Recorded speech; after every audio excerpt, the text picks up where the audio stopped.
Greetings, Keechlings. Keyshin Prime here with my review of One Piece Chapter 896, One Last Wish. And I'm almost on my last wit because of all the distractions trying to distract me from this review. Uh, Something I missed about the cover story is the reason why Harden was front and center was because we're getting more of an introduction, it seems like, of his 5 pirate crew, because it does mention that he's the captain. So, and they mention the list of escapees of the buggy delivery service, and I just glossed over it because it was early in the morning. I had just woken up within the hour, so my brain was not awake. Um, let's see. Probably one of my biggest criticisms of this whole thing was the usage of time. And I had just, and I, in the last 20 minutes, I watched Rogers Base's review, and it, yeah, he said like the opposite of kind of what I did, but in a way they kind of mesh, where parts of this arc when time could have been skipped because unimportant bits, they chose to keep them. Well, why didn't they just do like this throughout the rest of the arc? I mean, because it was kind of like overuse of time skips because it was mere minutes. There was no point. But anyway, you got the Charlotte family members. They're all waiting on Coco Island. They're talking about Katakuri can't lose to Luffy. Ha ha ha. And even by sheer fate kind of things, it's like we'll be here to lop his head off. And excuse me. Uh, and it won't be until like 1 o'clock when his crewmates show up anyway. So, and they have 32 minutes at this point. Raisin actually comes up with a fairly coherent plot that Luffy could use, as if he could take the key to the mirror world, Brule. He could either just wait out the time on another island or something, where the options of mirrors are a lot more than on Coco Island, where they've either discarded them into the sea or just plain broken them.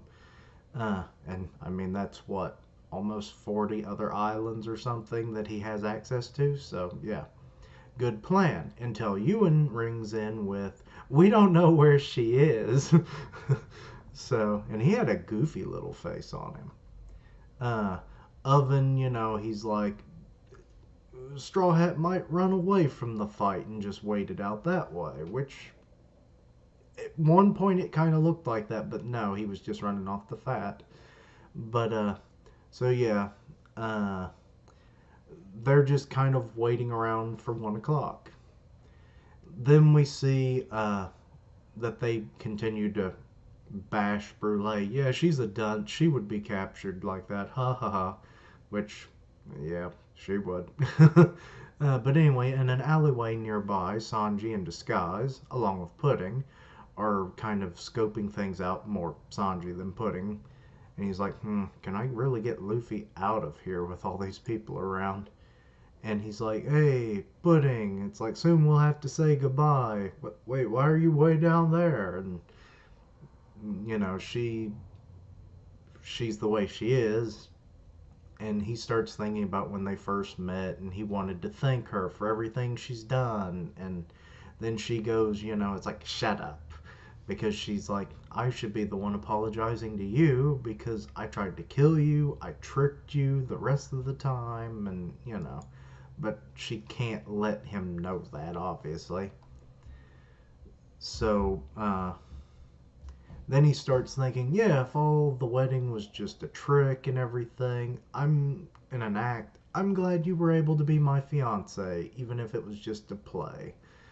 And then she breaks down crying, and he's like, what are you crying for? And she's like, I have one request. And then she basically pulls his cigarette out of his mouth, and I missed this.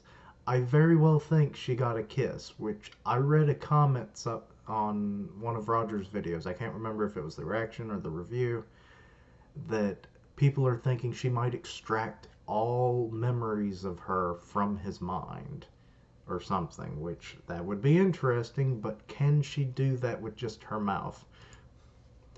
Uh, anyway, we get back into the mirror world. It's 12:37.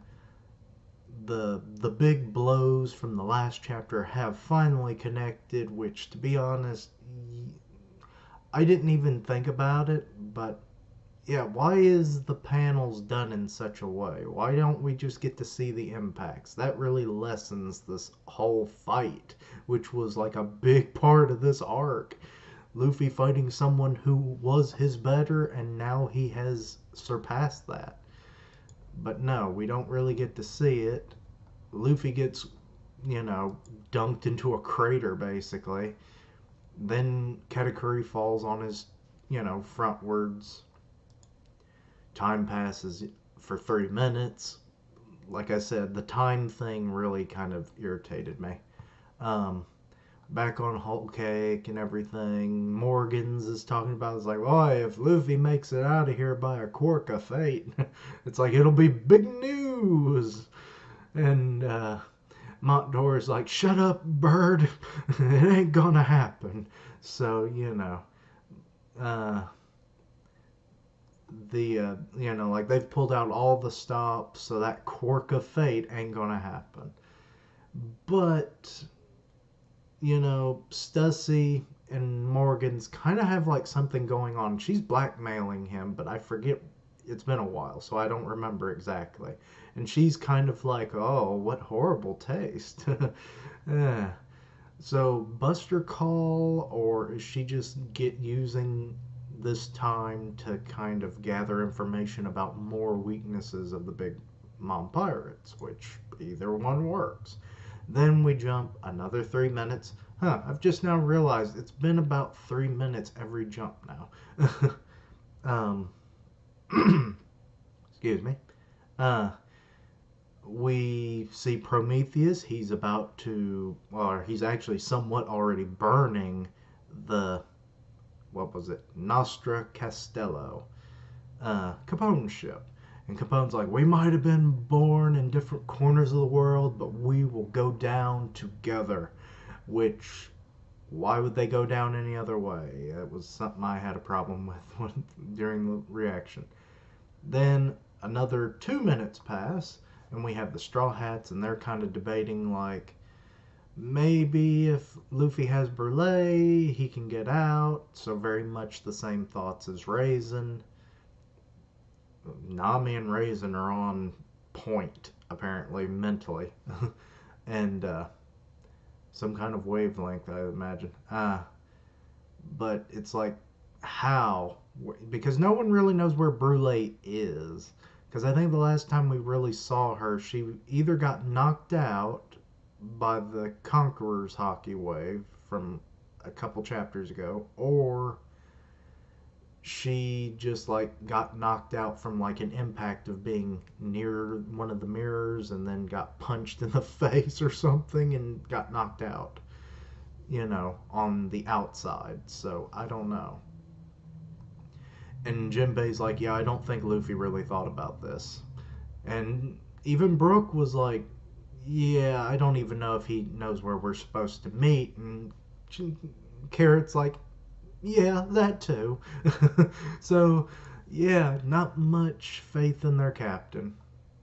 Which is about right, because at another, what was it? 2 minutes later, Luffy crawls out of the crater. He starts thinking about it, like, and I took it as that he was remembering it, but it might have just been more flashback kind of talk, which is weird. About the meeting, what time, where it was, and then he's like, what time? Or maybe he was actually asking what time it was because he knew what it was. Maybe that's it. I'm just now realizing that. And Katakuri has gotten up, and I swear he is a mountain of a man. If he is not of the long leg tribe, I will be shocked. Because he very much is the same body type as Smoothie to this point. And he's like, one day will you come and defeat Mama? And Luffy's like, you bet, I'm going to be king of the pirates. And I'll beat the bitch. Yeah, kind of That was horrible of me to say, but it was funny. Uh, so you really can see the future. And then he collapses on his back, which is another thing I apparently missed because, the whole he never lays down on his back like a dog, which how many dogs really sleep on their backs primarily. Then Luffy, showing a kind gesture of an honorable warrior, drops his little, the spare hat he has, his little gangster hat, on Katakuri's mouth, which really is not going to do much when anyone comes to recover him, unless he wakes up on his own to get out, because it would just fall off when they go to pick him up. So, but the gesture is there, the kindness is there. Luffy is a good guy. Anyway, then, we got Peckham's coming in, and he's carrying Brule, so her whereabouts are now known, which probably goes with she got like knocked out or something and ended outside the mirror world, because how else would Peckham's end up in there, really? But he's wearing a Lucha Libre mask, which I thought was kind of funny, because he's like, I am the Mysterio. What did he call him? Mysteriums. And the disguise was worthless because, when Luffy can see through it, it sucks. But he's like, hey, Brother Pedro, sacrificed himself for you guys to get off this island, and I'm not going to let that sacrifice go, so I'm helping you. Then, Sanji contacts the Straw Hats, and it's like, guys, there's a lot of crap here at the island waiting for you, so maybe you stay a little offshore, I'll bring Luffy, which I'm wondering, could he do like blue walk on the water or something? Which then later I was like, wouldn't it be awesome if Oda did a cover art of both Brook and Sanji running on the water as a foot race? That'd be awesome.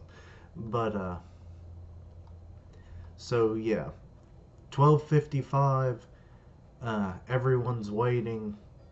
The moon is out. We've got scythes everywhere, which further shows it's like this is Death Island now.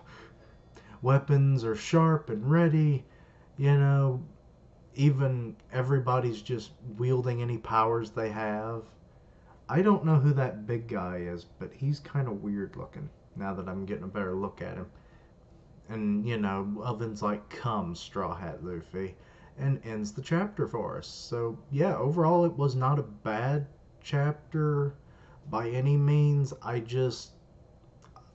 still kind of holding at that 3.5, but almost giving it a 4 because of the few things I missed, which give a little more to the chapter. I'll bump it up to a 4. What the hell? But yeah, like it just didn't seem like that big of a chapter to be coming back from a break.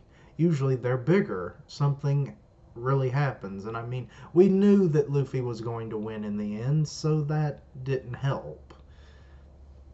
But, and then plus with a few little shenanigans of how the fight was shown in its last moments, not the best. And plus, some of that had been ruined for me via Twitter.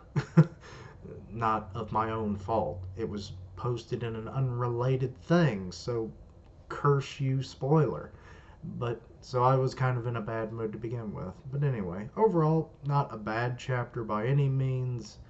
Maybe could have been better. The time thing was obviously a big issue for me. But anyway, thank you for watching. Like, comment, and subscribe. Follow me on Twitter at Keishan Prime, and I'll see you next time. Keishlings, roll out.